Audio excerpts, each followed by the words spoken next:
Malien aw salamu alaikum an bɛ malien bɛɛ fo ka bɛɛ wale ɲuman dɔn ni wagati na Mali kɔnɔ ani Mali kɔ kan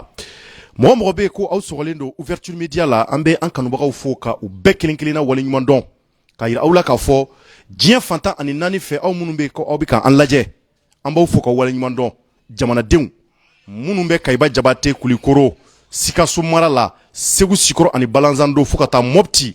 Tombouctou Gao ani Kidal an bɛ jamanadenw fo ni yɔrɔ ninnu na Menakani Tawdeni an bɛ foli lase olu fana ma malien faamaw ani fantanw an bɛ foli lase aw fana ma ka foli lase marakaw bamananw filaw fo ka taa se jogaramɛw ani ka bila mun ye sɛnɛfɔw ni miyangaw ye an bɛ aw fana fo malien farafinma ni farajɛma an b'a fɔ aw ye ni waati na aw bɛ ouverture media sanfɛ an bɛ samedi dunya la bi ni o ye sibiri ye Todunkan na sibiri dunya mun n'a bɛnna juin kalo tile 19 san 2021 an b'o la bi malien ko dɔ de kɛra sɔrɔ ouverture media kan an bɛ chronologie dɔɔni k'aw ye ka résumé dɔɔni k'aw ye walasa aw bɛ se k'a faamuya exactement mun don an ɲɛ t'an jɔli la moto kura kɛrɛfɛ ni moto kura de moto taxi kura ala manaw ma bɔ a la fɔlɔ suro an y'an to émission Tcherno décrypte la yarɔ ni y'a tile fila ye an bɛ ka kuma ka ladɔnniya kɛ jamanadenw ma aw minnu bɛ bɔlɔlɔw kan nkaw ka hakili to aw yɛrɛ la maa dɔ de kɛmɛ ka taa an ka bɔlɔlɔ k'an bolo wuluwulu bɔnyɔrɔ ye ka taa an ka bɔlɔlɔ k'an bolo ko tiɲɛyɔrɔ ye dɔw fana ka baara tɛ foyi ye ka maaw lagosi an y'a fɔ aw ye kunna sini émission na n k'an ka Mali faama dɔ bɛ yen ale ye colonel ye colonel Madi Kama Jawara n ko dɔw taara ka se ka taa ale ka profil dilan ka taa page dɔ dilan ale tɔgɔ la u bɛ mɔgɔw arnaquer ka nafolo minɛ maaw la a kɛra sababu ye communicatif procureur ni o ye Idrissa Touré an ka foli bɛ s'a n'a ka baarakɛlaw bɛɛ ma tribunal communicatif la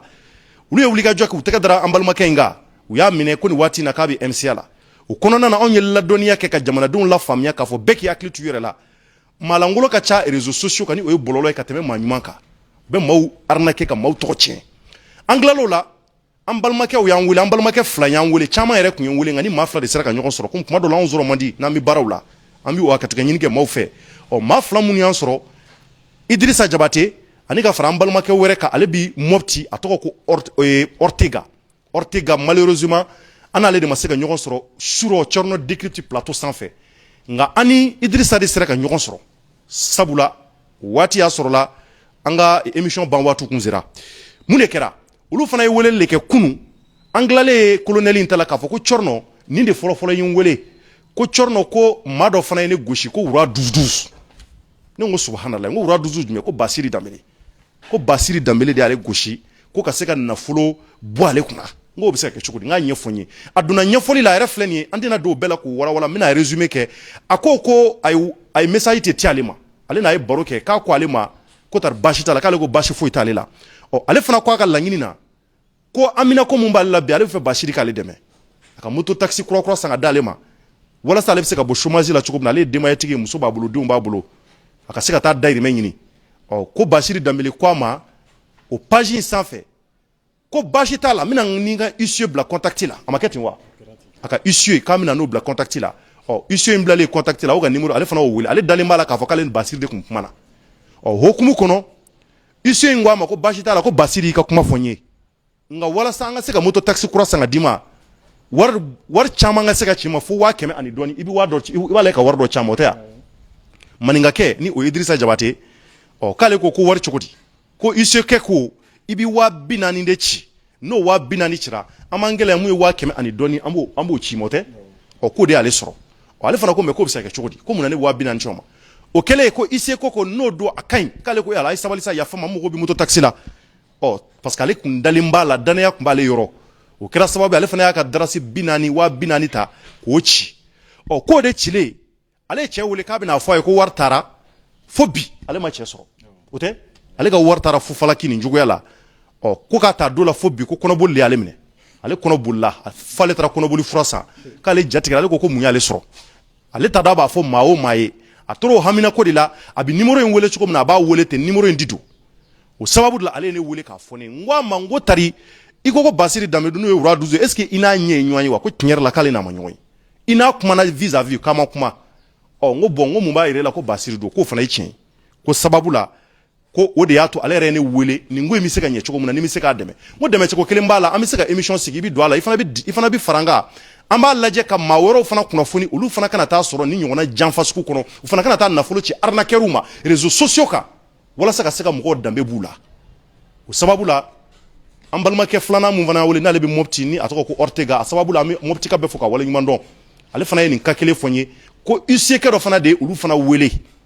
i b'a fɔ nin da kɛra cogo kelen mun na juste donc maliyɛnw o b'a yira bɛɛ k'i hakili to i yɛrɛ la o sababu de la an kɛlen ka émission kɛ surɔ nin ye kɔrɔfɔ bila ɔ an ko k'an bɛna Wura 12 wele parce que a ko a ka kɔrɔfɔ la ko nin ko in y'a sɔrɔ n ko walasa an ka se ka bɔ a kalama ni yɛrɛ ka se k'a dɔn k'a fɔ ko Wura 12 tɛ an bɛna Wura 12 yɛrɛ wele téléphone na ka question poser a yɛrɛ kunna k'a yɛrɛ ɲininka karisa ko nafolo in dara cogo min na tari i b'a ko kalama wa Wura 12 ala y'a kɛ an y'a sɔrɔ a ka kumakanw na a ko nin ɲɔgɔnna caman kɛra maaw y'ale wele fan bɛɛ fɛ ale delila ka kuma a kan wa ko waati dɔ yɛrɛ kɛra ale delila ka taa plainte don a la kan un na o waati a ye ne wele tiɲɛ don k'a to kan un na a n'an ka finitigilakaw yɛrɛ ye ne wele k'a fɔ k'u tɛgɛ dara mɔgɔ damadɔw kan u tɛgɛ dara mɔgɔ dɔw kan u y'olu bila ka taa MCA la minnu b'a la k'u yɛrɛ yɛlɛma ka k'ale k'a tɔgɔ tiɲɛ ɔ o waati ne yɛrɛ kun kan ka taa kɛnɛ kan nka ni ko dɔ de bɛnna ne ma se ka sira sɔrɔ nka komi bi y'a fɔ don ye a segira o kuma kelen kan surɔ Thierno Décrypte jɛmukan na k'a fɔ ouverture média sanfɛ a y'a walawala maaw ye faamuyali caman sɔrɔ a la ɔ a ko k'ale kɔni min fɔ jamanadenw ye ale tɛ bi ale tɛ sini wa Wura 12 kelen tɛ an ka Mali tɔgɔtigi caman bɛ a bɛ kɛ maa minnu na hali Mayimuna Hayidara a delila ka k'o fana na an dar'o fana ta kɛ an y'o fɔ aw ye ouverture média yɛrɛ kan maaw delila k'anw yɛrɛ ka page ɲɔgɔnna caman créer ka mɔgɔw arnaquer ne yɛrɛ Thierno fana a kɛra ne yɛrɛ la dɔ fana ye delila ka ne wele n y'a fɔ sur émission na k'ale ye 8000 di ne ma kunna sini n k'o tɛ tiɲɛ ye n ko ne tɛ 8000 minɛ maa si ye n ko 8000 n ko o kɔni n m'a fɔ n di maaw deli n'o ye n balimaw ye n ko mais ne ka taa 8000 minɛ la ne t'e dɔn ne t'e bɔ yɔrɔ dɔn n ko bɛ se ka kɛ cogo di donc o b'a yira k'a fɔ nin ko de caman bɛ réseaux sociaux kan maa minnu bɛ yen k'u bɛ maaw arnaquer arnaquer kɔrɔ ka bɛn maaw kan u ka nafolo minɛ nka ka u profiter maa wɛrɛ photo fɛ tɔgɔtigiw photo fɛ ni ka se ka mɔgɔw bila fili kɔnɔ donc a y'a hakili to a yɛrɛ la an y'an don kumakan de la Wura 12 ko Thierno n bɔra ka cɛ in ka kɔrɔfɔli lamɛn nka a layidu t'a ye parce que o y'a sɔrɔ la Jabate ko a ka kɔrɔfɔ la ko Thierno ni ne ye n ka 240 sɔrɔ a bɛ diya n ye dɛ i m'o de fɔ n ye wa i ko jigi wɛrɛ t'i ye 240 kɔ ou bien Jabate o tɛ wa a waati la marakakɛ faama yɛrɛ n'o ye Jɛfaga fo Jɛfaga n'i ye kulonkɛ kɛ Jɛfaga ko maninkaw lalonnen don ɔ o ye sinankunya kulonkɛ ye marakaw ni maninkaw cɛ o kɔrɔfɔ la Wura 12 n'o ye Basiri Danbele a ko Thierno ouverture média bonya la nin ko mun n'a kɛra a ye n wele n yɛrɛ kun t'a dɔn ko nin ko in bɛ taa n t'a dɔn et pourtant tiɲɛ don dɛ ne de y'a wele k'a fɔ a ye n an bɛ fɛ k'a ɲininka nin ko in na a ka explication di est ce que a b'a kalama ko mɔgɔw bɛ ka mɔgɔ wɛrɛw arnaquer n'a tɔgɔ ye wa a ko n ye cɛ in ka kuma mɛn ne y'o ye Jabate ye sini n b'a layidu ta a ko moto taxi de ka d'a ye n t'a ka 240 sara dɛ nka n bɛ moto taxi kura kelen san Thierno ka d'a ma an filɛ o kɛnɛ de kan bi a yɛrɛ ɲɛ t'a la a tile de filɛ nin ye sɔgɔmada in na nin waatinin na a ka maaw ye n wele u taara moto kura san sugu la ka na n'a ye u jɔlen filɛ n kɛrɛfɛ n'o ye Basiri Danbele yɛrɛ kɛrɛfɛmaaw ye u ye n wele ko Thierno an ye layidu mun da an nana n'a ye n fana ye Jabate wele ka bɔ fo Sebenikɔrɔ ani dafalen de bolila ka na n y'a fɔ a ye n ko n'a ma se yan dans 30 minutes kɔnɔ dɔrɔn n ko moto ko bɛ ban a sera yan dans 15 minutes a ma kɛ ten i b'a ma kɛ ten de a kɛra ten yɔrɔ i dafalen bolila ka na awɔ tellement que i ma da la a bɔnna hakili ma donc o moto ko de filɛ nin ye Basiri kɔni y'a ka layidu timɛ k'a fɔ ko parce que ko a sɔrɔla ko dɔ fɛ a yɛrɛ tun t'a kalama an bɛ segin kɔrɔfɔ kan anw de ye Basiri wele k'an don émission na a ye ka kumakan lamɛn a ye nin mɛn a ko bon ko vraiment k'a bɛna nin kɛ ye o b'a yira e de garisɛgɛ jara e de garisɛgɛ jara sinon a kɛra maa caman na a ka kɔrɔfɔ yɛrɛ la a ko k'a b'a ɲɛfɔ jamanadenw ye maa si kana bɛn nin dingɛ kɔnɔ n'i y'ale photo ye réseaux sociaux kan k'ale bɛ ka wari demander k'ale tɛ donc arnaqueur minnu bɛ réseaux sociaux kan an bɛ n'u ka marché de tiɲɛ maliyɛnw a y'a partager an k'u ka marché tiɲɛ u kana an balima si sɔrɔ tuguni u bɛ ka kɛ ni maaba baden ye ka mɔgɔw tɔgɔ tiɲɛ hali an ka Mali karamɔgɔba dɔw bɛ yen olu delila ka kɛ n'olu tɔgɔ ye Monsieur Sangare kɔni Sangare u delila ka kɛ ni fɛn tɔgɔ ye Sangare tɔgɔ ye donc aw minnu nana ni moto ye an bɛ se ka kɔrɔfɔ di jɔnni ma aw la a taara moto ta ka na Basiri Danbele aw wele sɔgɔmada walima a ko kɛra cogo di bon sɔgɔmada na komi kunu depuis kunu sɔrɔ an yɛrɛ tun bɛ ka émission suit donc a ko bɛɛ tɛmɛnen kɔfɛ sɔgɔmada na a y'an wele ko a tun ye moto ko promesse ta donc k'an ka taa moto minɛ an ka na ni moto ye yan nɔ donc an nacogo filɛ o cogo mais an y'a mɛn ko moto in ko nin ye moto in bɛɛ la ɲumanba de ye ko nin de ye TVS ye i bɛ se k'o lakale an ɲɛ si bon nin ye TVS ye an taara o yɛrɛ ko nin de ka ɲi n'a bɛɛ et puis nin de da ka ca n'a bɛɛ yɛrɛ fɛnɛ oui nin ye 600 000 ye 120,000 oui mun da man ca o joli bon an b'o ɲininkali kɛ komi an taara ko min da ka ca dɔrɔn ko a ko ye quoi ɲuman quoi oui a tɛ tɛmɛ nin kan vraiment an b'a fɔ a ye ala k'a sara a kɛra ouverture média ka tiɲɛ dɔn an kɛra ouverture média kɛra sababu ɲuman ye nka an b'a yɛrɛ fo ka waleɲuman dɔn a ye mun fɔ a y'a timɛ a y'a kumakan timɛ o tɛ jabateke maninkakɛ i ko kɔnɔboli minɛ hakili la kɔnɔboli bɛna ban bi kɔnɔboli banna parce que ko k'i ka 40,000 taara ko 40,000 talen k'i kɔnɔ bolila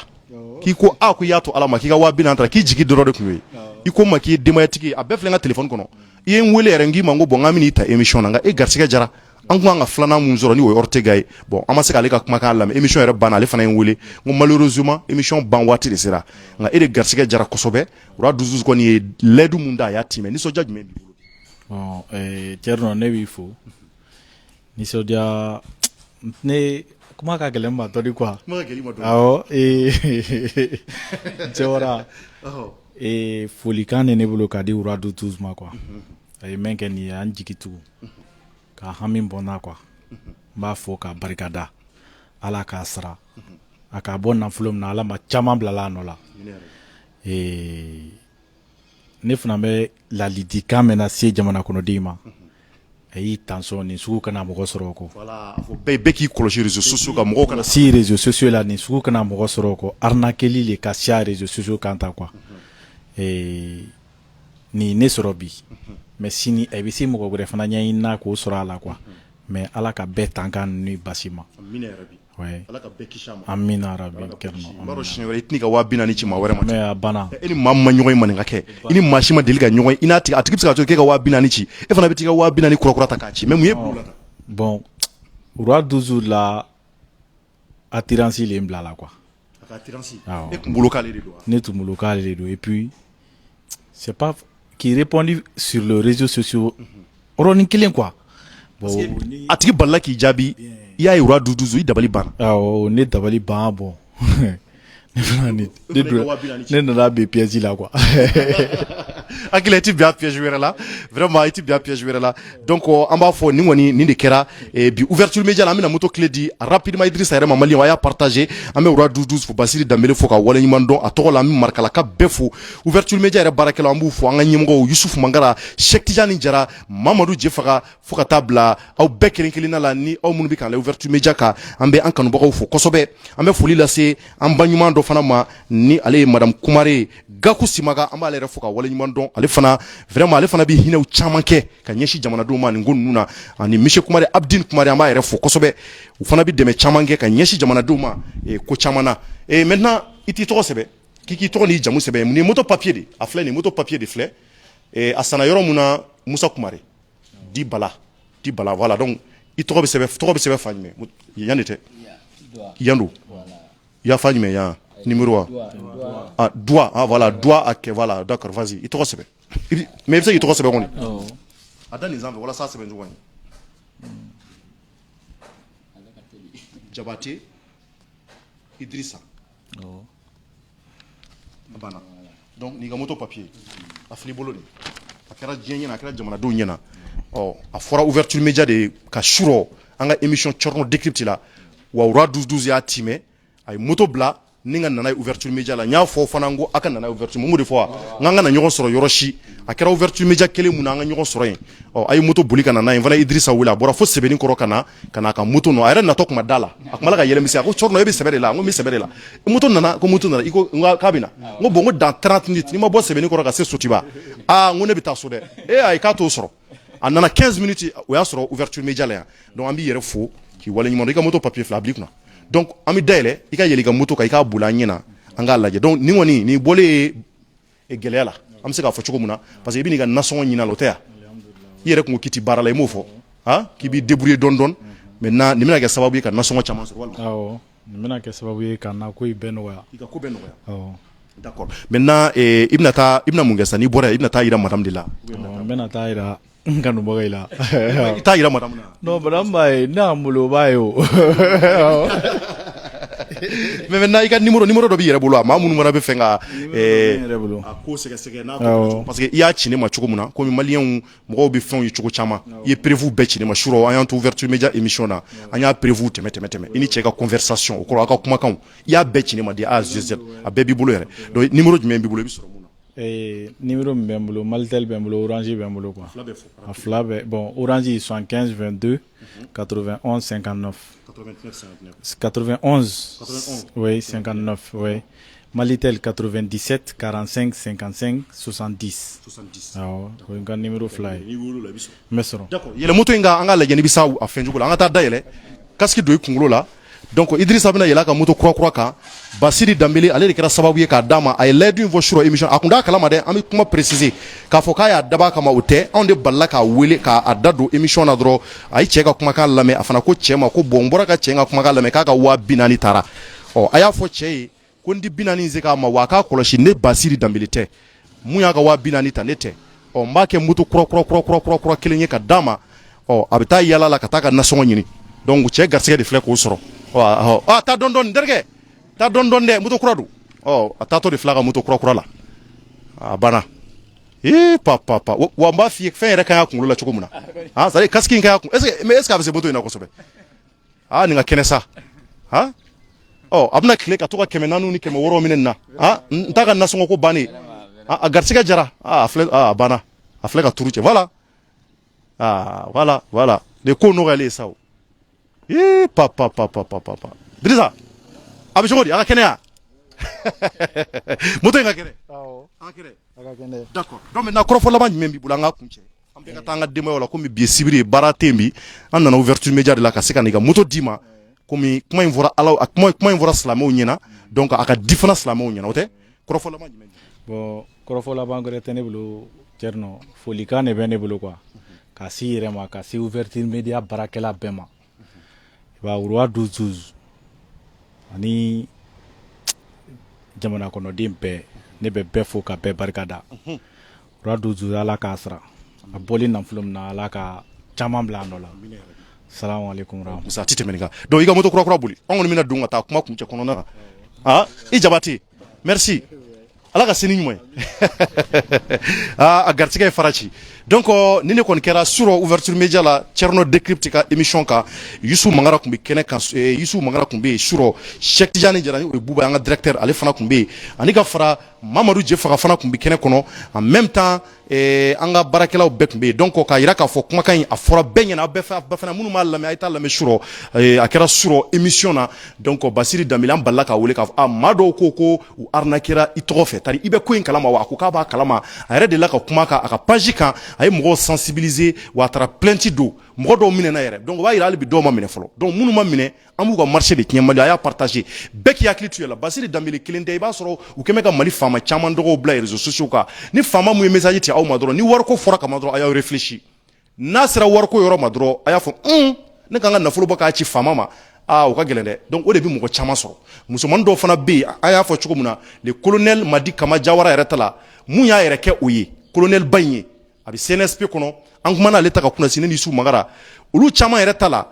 cɛ mun y'a yɛrɛ k'o ye musomanin dɔw fana de u langolo photo ci o ma i ma deli ka maa mun ye i t'a kɛ cogo dɔ i t'a ni nkalon don walima ni sɛbɛ don i bɛ t'i langolo photo ci o ma o fana b'an balimamusow caman sɔrɔ an bɛ ladilikan minnu fɔ olu fana k'u hakili to u yɛrɛ la réseaux sociaux ka bɛɛ ti maa ɲɛnama ye malangolo ka ca ka tɛmɛ a mɔgɔ ɲuman kan parce que maaw dogolen de don page kɔfɛ donc an bɛ mun fɔ hali bi Ala ka faamuyaliko ɲuman an bɛɛ kelen kelenna ma Ala k'an kisi nin diɲɛ lahuta waati ko ninnu ma réseaux sociaux ko ma bɔlɔlɔ ko ma